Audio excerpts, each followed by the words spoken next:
Welcome, my sisters and brothers, to this, the homily for the Solemnity of Christ the King. And this week, we don't have Mark's Gospel, we have a chunk from John's Gospel. But in fact, today's readings do follow on subtly from Mark's Gospel of last week. If you remember, one of the remarks which Jesus made as part of his simultaneous coming and going is, you will see the Son of Man coming in clouds. And that was a reference to the passage of Daniel, which we get today as our first reading, and which is then picked up again in our reading from the Apocalypse. In other words, the feast of Christ the King is bringing out the final dimensions of what Jesus was talking about yesterday. But we're going to look at how it's brought out in John's Gospel. So just remember, the coming of the Son of Man is represented in the book of Daniel as the royal right of kingship already in heaven beginning to be enacted on earth by the one who is coming. And Jesus is indicating that he is that one coming. In other words, that his kingship is going to be manifest here. And the book of the Apocalypse, we have the same, has made us a line of kings and priests. It is he who is coming on the clouds. Everyone will see him, even those who pierced him. In other words, the same phenomenon. The one who's being seen on clouds is the crucified one, and the clouds will be the clouds of incense once we understand that actually that was God's sacrifice to us, and we're able to rejoice and receive it.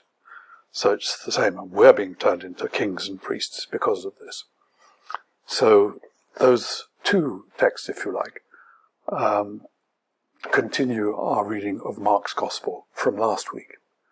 But what we actually are given as the Gospel for this week is this fantastically subtle and delicate chunk of St. John's Gospel in the discussion with Pilate. I'm going to give a little bit of deeper background later, but first let's just go through the text. So this is after an initial discussion with the Jewish authorities, the priests. Pilate enters the headquarters again and summons Jesus and says, "Are you the King of the Jews?" Jesus answered, "Do you ask this on your own, or did others tell you about me?" Okay, here's why this is not a stupid question, and just to give a little background to what's really going on here.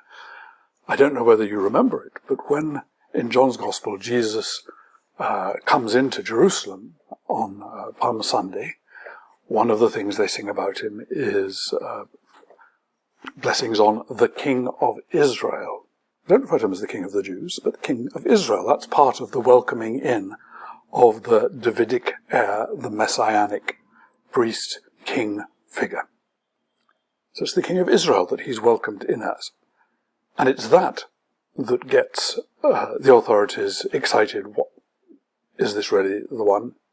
Should we really be taking this one seriously? In other words, that's where the fear comes from. Because Israel, remember, at that time was the ancient promised people, and the language of fulfillment of the ancient promised people.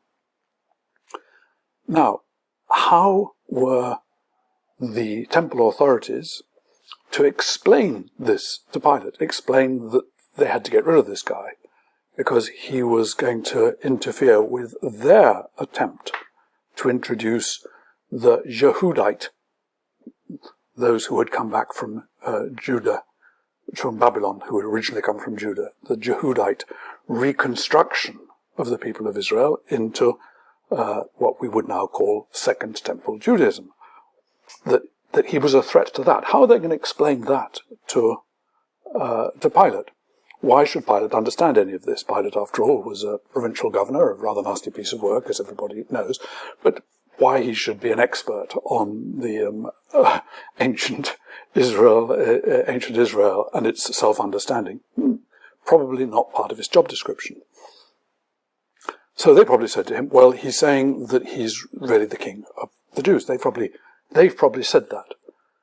Or they have tried to explain to him what they meant by King of Israel, and he is using it nastily against them. Either possibility is perfectly clear. We don't know who's trying to fool who here. Probably the two are fooling each other. So Pilate comes in and says, "Are you the king of the Jews?" And Jesus says, "Is that something you've come up with? Or did others tell you about that? Was that the explanation they gave to you?" In other words, he knows perfectly well that the real issue is whether he's the king of Israel, which is the Lord. The Lord is the king of Israel. The only king of Israel is the Lord. And that if they have been selling it as the king of the Jews, then they're already downplaying themselves into a nation like the other nations, when Israel could not be a nation amongst the nations. That's the whole point of Israel. So Pilate says, "Listen, I'm not a Jew, really." He says, "I'm not a Jew, am I? Am I a Jew?" Meaning, really, do you think I understand this stuff?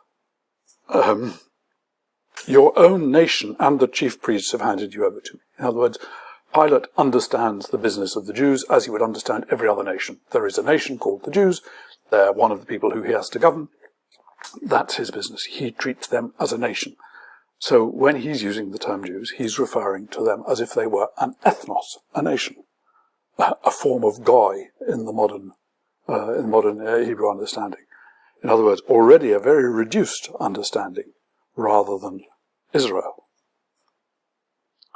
And then he says, which is a perfectly reasonable thing for a ruler in charge of military and police discipline in a country to say, "What have you done?" In other words, when all comes down to it, this discussion about Israel and Jews, that's not really my bailiwick. What have you done? What's the problem here? And of course, there's no way of explaining what Jesus has done or is about to do without going into all that back history, which Pilate is not really going to understand. So Jesus says, "My kingdom," or "my kingship," because it could refer to either the fact or the factor of an imaginary place, if you like, or the fact of the kind of power that he personally has. The same word could use both. My kingdom or my kingship is not from this order. We usually translate it as from this world, but that suggests that we mean something otherworldly, and there's something much more subtle going on. It's not of this order, not of the present order of things. If my kingship or my kingdom were from this order, my followers would be fighting to keep me from being handed over to the Jews.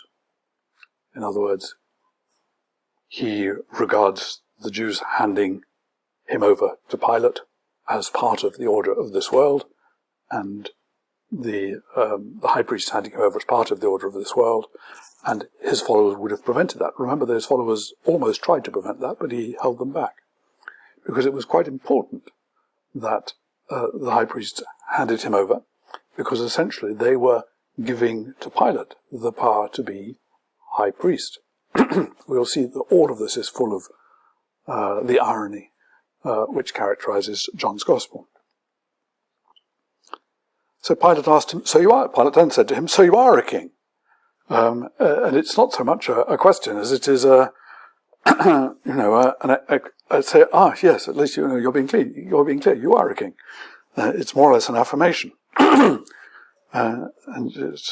So you're saying that you really are a king. And I'm trying to understand this, And Jesus said, "You say that I'm a king. That's your language. But for this I was born, and for this I came into the world, to testify to the truth." So he now begins to bring out something rather deeper than the ordinary use of king. Here he's talking about, if you like, the principal rule of how everything works. He's come to bear witness to something which is true about humans and about the structuring of this order. There is the structuring of this order which throws people out, and which is order at the expense of the cast out one. And there is the one who reveals that from within, the one who, in being cast out, tells the truth about the order of this world. That is the kingship, the principality, the revelation of the principle which governs everything, which he is about to reveal. For this I came into the world, to testify to the truth. Everyone who belongs to the truth listens to my voice. So this is harking back to the discourse he'd made a few chapters earlier about the priest, about the sheep, and about how he was going to give his life for the sheep, and the sheep hear his voice. So he's bringing together two different understandings of a kingship. And it's worth our while just stopping and thinking about that on this feast, because the Feast of Christ the King is about how the shepherd version of kingship, the one who is the good shepherd who looks after the sheep, which was one of the ancient terms for the king. It was a Davidic term. It was one of the ways in which it was understood that the king's job was to look after his flock and, if necessary, to suffer for them. And then there is the notion of king as scapegoat, which is curious to us, unless we've read René Girard, but was very much alive in the ancient world. The notion that on certain occasions kings would self-sacrifice, or at least be thought to self-sacrifice, on behalf of their people. They would bear the sins of their people, and they would be killed. And of course, the Oedipus story is the story of a failed account of this. But there were many Middle Eastern peoples who would have understood perfectly well that occasionally you sacrifice a king, and that this is how the king shows his love for his people. And in fact, that probably means scapegoating a king and casting them out. Simonse has written about how this practice has actually been practiced until quite recently amongst certain African groups, certain African tribes. So this is very much part of the ancient world. The link between the shepherd and the scapegoat would have been much more apparent to them in the role of the king than it is to us. But Jesus is saying it's more than that. I'm going to be occupying this space to show how those two are the same thing, and I'm going to be revealing the lie that structures all of us into societies that are built on casting out. And those people who are at risk of being cast out, those people who are at risk of being sacrificed, they will understand my voice and they will follow me. They will hear me because they'll know what I'm doing. They'll understand that I'm speaking the truth. And of course that is what's going to happen in the scenes immediately after this chunk of the Gospel in St. John's Gospel. Pilate is going to bring Jesus out twice on different occasions, slightly differently dressed. He's going to bring him out as the two different scapegoats, the two different goats for the sacrifice. The one who is going to be the sacrifice for the Lord, that's the one who would be sacrificed in the temple, and the one who's going to be sacrificed for Azazel, that's the one who's going to be driven outside the city. And of course Jesus is in fact going to combine both of those roles and be taken outside the city, where the sacrifice of the Lord, that is himself, and the sacrifice standing in for Azazel, also himself, he's going to be blamed. All the sins will fall upon him. All of that is going to be lived out in real time. So we are brought to the end of the church's year with this extraordinary dynamic picture of how Jesus occupied the space of shepherd and of king, of scapegoat, and of voice that speaks the truth, revealing not merely a different system of power, but that underneath all our apparently solid, but in fact incredibly fake systems of power, there is an entirely different understanding of power, one that is immensely friendly to us, likes us, wants to hold us in being, wants to invite us in, wants to speak us out of our worlds of idolatry and confusion. And that is how the kingship of Christ is exercised in our midst, and that we are invited each year to find our way into occupying that same space and spreading that voice, listening to it, occupying its space, and making it more alive for all of those around us. In the name of the Father, and the Son, and the Holy Spirit.